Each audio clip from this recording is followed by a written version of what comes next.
ನಮ್ಮ ಟ್ರೇಡಿಂಗ್ಗೆ ಎಲ್ರಿಗೂ ಸ್ವಾಗತ. ಸೊ ನಿನ್ನೆ ಅನಾಲಿಸಿಸ್ ಪ್ರಕಾರ ಒಂದು ಸತಿ ಬ್ಯಾಕ್ ಟೆಸ್ಟ್ ಮಾಡಿಬಿಡೋಣ ಏನು ಹೇಳಿದ್ದೆ ಅಂತ. ಓಕೆ, ಇಲ್ಲಿ ಲೈನ್ ಹಾಕ್ಕೊಳ್ಳೋಕೆ ಕೇಳಿದ್ದೆ, ಅದಾದ ತಕ್ಷಣ ಇಲ್ಲೊಂದು ಲೈನ್ ಹಾಕ್ಕೊಳ್ಳೋಕೆ ಕೇಳಿದ್ದೆ. ಒಂದು 500 ಹತ್ರ, 550 ಹತ್ರ, ಒಂದು 700 ಹತ್ರ, ಮೋಸ್ಟ್ಲಿ 2 ಪಾಯಿಂಟ್ ಹೇಳಿದ್ದೆ. ಸೊ ಮಾರ್ಕೆಟು ಇಲ್ಲಾಂದರೆ ಇಲ್ಲಿ ನೋ ಟ್ರೇಡಿಂಗ್ ಝೋನಲ್ಲಿ ಒದಾಡಿಸುತ್ತೆ ಅಂತ ಹೇಳಿದ್ದೆ.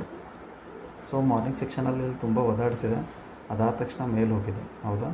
ಆಮೇಲೆ ಮೇಲಿಂದ ರಿಜೆಕ್ಷನ್ ತೊಗೊಂಡಿತ್ತು, ಹೌದಾ. ನಾನು ಏನು ಹೇಳಿದ್ದೆ, ನಾನು ನಿಮಗೆ 590 ಬ್ರೇಕ್ ಆದರೆ, ಅಂದರೆ ಟೆಲಿಗ್ರಾಮ್ ಗ್ರೂಪಲ್ಲಿ ಹೇಳ್ತಾ ಇದ್ದೀನಿ, 590 ಬ್ರೇಕ್ ಆದರೆ ಕೆಳಗಡೆ ಪುಟ್ಟಲ್ಲಿ ಕೂತ್ಕೊಳ್ಳಿ ಅಂತ. ಸೊ 590 ಅಂದರೆ 550. ಓಕೆ, ಇಲ್ಲಿ ನನಗೊಂಚೂರು ಕನ್ಫ್ಯೂಷನ್ ಆಗಿತ್ತು, ಹಾಗಾಗಿ ನಾನು ಗ್ರೂಪಲ್ಲಿ 590 ಅಂತ ಹಾಕಿಬಿಟ್ಟೆ. ಸೊ ಇಲ್ಲೊಂದು SL ಹಿಟ್ ಆಗಿದೆ, ಓಕೆನಾ. ಸೊ SL ಹಿಟ್ ಅಂತ ಹೇಳ್ಬೋದು, ಪುಟ್ಟಲ್ಲಿ ಆಗಿದೆ. ಸೊ ಅದಕ್ಕೆ ನಾನು ಸ್ಟ್ರಿಕ್ಟ್ಲಿ 25 ಪಾಯಿಂಟ್ SL ಇಡೋಕ್ಕೆ ಹೇಳ್ಬಿಟ್ಟೆ. ಯಾಕಂತಂದರೆ ಒಂದು ಟ್ರೇಡಲ್ಲಿ ಏನಾದರೂ ನೀವು ಕುತ್ಕೊಂಡ್ರಿ ಅಂದ್ಕೊಳ್ಳಿ, ಮತ್ತು ಅದನ್ನು ತೊಗೊಂಡು ಬರ್ತಾನೆ ಇರ್ತೀರ, ಕೆಳಗಡೆ ಬೀಳುತ್ತೆ ಅಂತ. ಇಲ್ಲ ಅಂತಂತಂದರೆ ಲಾಸ್ಟ್ ನಿಮ್ಮದು 460ಗೆ ಎಕ್ಸಿಟ್ ಮಾಡೋಕ್ಕೆ ಹೇಳಿದ್ದೆ, ಓಕೆನಾ. ಆಲ್ಮೋಸ್ಟ್ SL ಹಿಟ್ ಆಗಿದೆ ಅಂತ ಹೇಳ್ತೀನಿ. ಸೊ ಅದು ನನ್ನ ಬೈ ಮಿಸ್ಟೇಕ್, ನಂದಾಗಿದೆ ಅದು. ಸೊ ಸರಿ, ಈಗ ನಾಳೆ ಹೇಗೆ ವರ್ಕ್ ಮಾಡುತ್ತೆ, ಓಕೆನಾ. ಮಾರ್ಕೆಟು ನಾಳೆ ಎಕ್ಸ್ಪೈರಿ ಇದೆ, ಒಂಚೂರು ಹಿಡಿತದಲ್ಲಿ ಇರಲಿ ಕೈ, ಓಕೆನಾ. ಯಾಕಂದರೆ ಮಂತು ನೋಡೋಣ. ಇಲ್ಲಿ ಹ್ಯಾಮರ್ ಕ್ಯಾಂಡಲ್ ಫಾರ್ಮೇಷನ್ ಆಗಿದೆ, ಓಕೆ. ಹ್ಯಾಮರ್ ಕ್ಯಾಂಡಲ್ ಫಾರ್ಮೇಷನು ಮತ್ತು ವೀಕ್ಲಿಯಲ್ಲಿ ಕೂಡ 2 ಆಗಿದೆ, ಚೆನ್ನಾಗಿ ಆಗಿದೆ ಕ್ಯಾಂಡಲ್ಲು. ಈ ಲೆವೆಲ್ ಎಲ್ಲಿ ಬರುತ್ತೆ ನೋಡೋಣ ಅನ್ಸತ್ತೆ. ಓಕೆ, 800. ಓಕೆ, ಇದು 800 ಲೆವೆಲ್ ಹತ್ರ ಏನಾದರೂ ಬಂದರೆ, ಓಕೆ, 800 ಲೆವೆಲ್ ಹತ್ರ ಏನಾದರೂ ರಿಟೆಸ್ಟ್ ಬಂದರೆ ಮಾರ್ಕೆಟು, ಆವಾಗ ನಾನು ಹೇಳಿದ್ದಲ್ಲ 23,200 ಗ್ಯಾಪ್ ಅಪ್ ಓಪನ್ ಆಗ್ಬೋದು ಇವತ್ತು ಅಂದ್ಕೊಂಡಿದ್ದೆ, ಬಟ್ ಆಗಲಿಲ್ಲ, ಓಕೆನಾ. ಫ್ಲ್ಯಾಟ್ ಓಪನ್ ಆಗಿದೆ, ಓಕೆ. ಫ್ಲ್ಯಾಟ್ ಓಪನ್ ಆಗಿಬಿಟ್ಟು ಚೂರೊಂದು ಒದಾಡಿಸ್ಬಿಟ್ಟು ಆಮೇಲೆ ಬ್ರೇಕ್ಔಟ್ ಕೊಟ್ಟಿದೆ ಮೇಲ್ಗಡೆ. ಸೊ ಚೆನ್ನಾಗಿ ಮೂವ್ಮೆಂಟ್ ಆಗಿದೆ, ಬಟ್ ಆದರೂ ನನಗೇನು ಅನ್ನಿಸ್ತಾ ಇಲ್ಲ ಕಾಲ್ ಸೈಡ್ ಕೂತ್ಕೋಬೇಕು ಅಂತ. ಬಟ್ ಆದರೂ ನೀವು ಬೇಕಾದರೆ ಟ್ರೈ ಮಾಡಿ. ನಾಳೆ ಇಲ್ಲಿ ನೋಡಿ, ಇಲ್ಲಿ ಬರ್ತಾಯಿದೆ 130 ಹತ್ರ, ಅಂದರೆ 130 ಇಲ್ಲಿಂದ ಇದು ರೀಚ್ ಆದರೆ ಇಲ್ಲಿ 200ವರೆಗೂ ಬರುತ್ತೆ. ಬೈ ಚಾನ್ಸ್ ಇಲ್ಲೇನಾದರೂ ಸಿಕ್ಕರೆ 800 ಹತ್ರ ಸಿಕ್ಕರೆ ಕಾಲಲ್ಲಿ ಬೇಕಾದರೆ ಶೋರಾಗಿ ಕೂತ್ಕೋಬೋದು, ಒಂದು ಪ್ರಾಪರ್ ರೀಟೆಸ್ಟ್.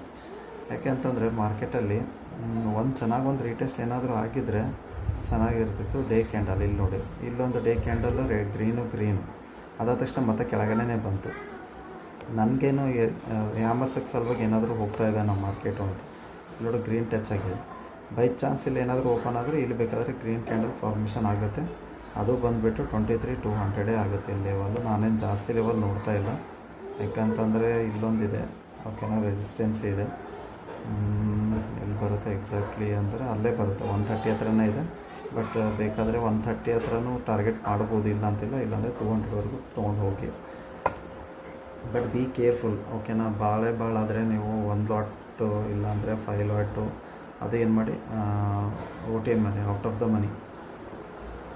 ಅಂದರೆ ಮಾರ್ಕೆಟ್ ಈಗ 23K ಹತ್ರ ನಡೀತಾ ಇದೆ ಅಂದ್ಕೊಳ್ಳಿ, ಓಕೆನಾ. ಇಲ್ಲಿ ಏನು ಮಾಡಿ 23,200 ಹತ್ರ ಬೇಕಾದ್ರೆ ಕಾಲ್ ಆಪ್ಷನ್ನ ಇದನ್ನು ಬೈ ಮಾಡಿ, ಓಕೆ. ಬೈ ಮಾಡಿಬಿಟ್ಟು ಸ್ವಲ್ಪ ಯಾವಾಗ ಬೈ ಮಾಡ್ತೀರಾ ಅಂದರೆ ಅದೇ ಹೇಳಿದ್ನಲ್ಲ, ಆಫ್ಟರ್ 11 ಇಲ್ಲ ಅಂದರೆ 12ಗೆ ಇಲ್ಲ 1 ಗಂಟೆಗೆ ಈ ರೀತಿ ಬೈ ಮಾಡ್ಕೊಳ್ಳಿ, ಓಕೆನಾ.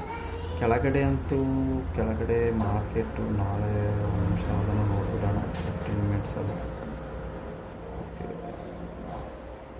ಕೆಳಗಡೆ ಏನು ಬರೋ ಚಾನ್ಸಸ್ ಅನ್ನಿಸ್ತಾ ಇಲ್ಲ. ಬೇಕಾದ್ರೆ ಇಷ್ಟು ಮೇಲ್ಗಡೆ ಹೋಗಿದ್ದಿಲ್ಲ ಅಂತಂದರೆ ನಮ್ಮದೇನು ಎಕ್ಸ್ಪೆಕ್ಟೇಷನ್ ಇತ್ತು, 800ಇಂದ ಫಾಲ್ ಆಗುತ್ತೆ, 800 ಹತ್ರ ಇಲ್ಲ ಅಂತಂದರೆ 900ಇಂದನೂ ಫಾಲ್ ಆಗುತ್ತೆ, 850, ಓಕೆ, 900 ಇವೆರಡು ಮಧ್ಯದಲ್ಲಿತ್ತು. ಇವೆರಡು ಮಧ್ಯದಿಂದ ಮತ್ತೆ ಫಾಲ್ ಆಗುತ್ತೆ ಅಂದ್ಕೊಂಡಿದ್ದೆ, ಬಟ್ ಇಲ್ಲಿ ತುಂಬಾ ಸಸ್ಟೈನ್ ಆಗಿಬಿಟ್ಟು ಮೇಲೆ ಹೋಗಿದೆ ಅಲ್ಲ, ಅದಕ್ಕೆ ಕೆಳಗಡೆ ಬರಲಿಲ್ಲ. ಅದು ಕೆಳಗಡೆ ಈಗ ನೋಡಿ, ಇಲ್ಲಿ ಯಾಕೆ ಸಸ್ಟೈನ್ ಆಯಿತು ಅಂದರೆ, ಇಲ್ಲಿ ಸಸ್ಟೈನ್ ಆದ ತಕ್ಷಣ ಏನು ಮಾಡ್ತಾರೆ, ಪುಟ್ಟು ಅಂತ ಬೈ ಮಾಡ್ತಾನೆ ಇರ್ತಾರೆ, ಓಕೆನಾ. ಅದೇನಾಗಿ ಸಸ್ಟೈನ್ ಆಗಿ ಹಿಂಗೆ ಮೇಲ್ಗಡೆ ಹೋಗ್ತಾ ಇದ್ದರೆ ಇಲ್ಲಿ ಪುಟ್ಟು ಬೈ ಮಾಡ್ಕೊತ ಹೋಗ್ತಿರ್ತಾರೆ, ಹಾಗಾಗಿ ಇದು ಏನಾಗುತ್ತೆ, ಮಾರ್ಕೆಟು ತುಂಬ ಮೇಲ್ಗಡೆ ಹೋಗಿದೆ, ಓಕೆನಾ. ಸೊ ಅದಕ್ಕೆ ನಾಳೆನೂ ಬಿ ಕೇರ್ಫುಲ್. ನಾಳೆ ಎಕ್ಸ್ಪೈರಿ ಬೇರೆ ಇದೆ, ಓಕೆ, ಇಲ್ಲ ಅಂತಂದರೆ ನೆಕ್ಸ್ಟ್ ಎಕ್ಸ್ಪೈರಿದಲ್ಲೇ ಟ್ರೇಡ್ ಮಾಡಿ, ಓಕೆನಾ. ನೆಕ್ಸ್ಟ್ ಎಕ್ಸ್ಪೈರಿದಲ್ಲಿ ಟ್ರೇಡ್ ಮಾಡಿ, ಅದು 23,200 ಔಟ್ ಆಫ್ ದ ಮನಿ, ಓಕೆನಾ. ಇದನ್ನು ಅಷ್ಟಿಲ್ಲ, ನಾನು ಹೇಳ್ತಾಯಿದ್ದೀನಿ, ನೀವು ತುಂಬ ಲಾಟ್ ಅಲ್ಲ, 10 ಲಾಟಲ್ಲಿ ತೊಗೊಳೋದಲ್ಲ, ಓಕೆನಾ. ನಾನು ಹೇಳ್ತಾಯಿದ್ದೀನಿ 1 ಲಾಟಿಂದ 2 ಲಾಟು ಇಲ್ಲ ಅಂತಂದರೆ ಬಾಳೆ ನೀವು ಬೀರ್ ಮಾಡೋಕ್ಕೆ ರೆಡಿ ಇದೆ ಅಂದರೆ 5 ಲಾಟಲ್ಲಿ ಟ್ರೈ ಮಾಡಿ. ಓಕೆನಾ. ಕಾಲ್ ಆಪ್ಷನ್, ಯಾಕಂದರೆ ಸೈಕಾಲಜಿಕಲ್ ನಂಬರ್ ಬೇರೆ ಇದೆ. ನಾಳೆ ಏನಾಗುತ್ತೋ ನೋಡಬೇಕಾಗಿದೆ ಕಾಯ್ದು. ಇಲ್ಲ ಪ್ರಾಪರಾಗಿ ಒಂದು ಏನಾದರೂ ರೀಟೆಸ್ಟ್ ಬಂತು ಇಲ್ಲಿಂದ ಫಾಲ್ ಆಗಿ 800 ಹತ್ರ ಬಂತು ಅಂದರೆ ಬೇಕಾದರೆ ನಾವು 770 SL ಇಟ್ಕೊಂಡು ಮತ್ತೆ ಬೇಕಾದರೆ ಟಾರ್ಗೆಟ್ ಮಾಡೋಣ. ಅದನ್ನು ಬೇಕಾದರೆ 130ವರೆಗೂ ತೊಗೊಂಡು ಹೋಗೋಣ. ಕೆಳಗಿಂದ ಇಲ್ಲಿಂದ ಬಂದರೆ 130ವರೆಗೂ ಟಾರ್ಗೆಟ್ ಮಾಡೋಣ. ಇಲ್ಲಿಂದನೇ ಮೇಲ್ಗಡೆನೇ ಬ್ರೇಕ್ ಆಗ್ತಾಯಿತ್ತು ಅಂತಂದರೆ 200ವರೆಗೂ ತೊಗೊಂಡು ಹೋಗೋಣ. ಓಕೆ, ಸಿಂಪಲಾಗಿ ಇಟ್ಬಿಡಿ, ಜಾಸ್ತಿ ತಲೆ ಕೆಡಿಸ್ಕೊಳಕ್ಕೆ ಹೋಗ್ಬೇಡಿ. ಬಟ್ ನಾಳೆ ಎಕ್ಸ್ಪೈರಿ ಇದೆ, ಬಿ ಕೇರ್ಫುಲ್. ಓಕೆ, ವಿಡಿಯೋ ಇಷ್ಟ ಆದರೆ ಲೈಕ್ ಮಾಡಿ, ಸಬ್ಸ್ಕ್ರೈಬ್ ಮಾಡಿ. Thank you so much.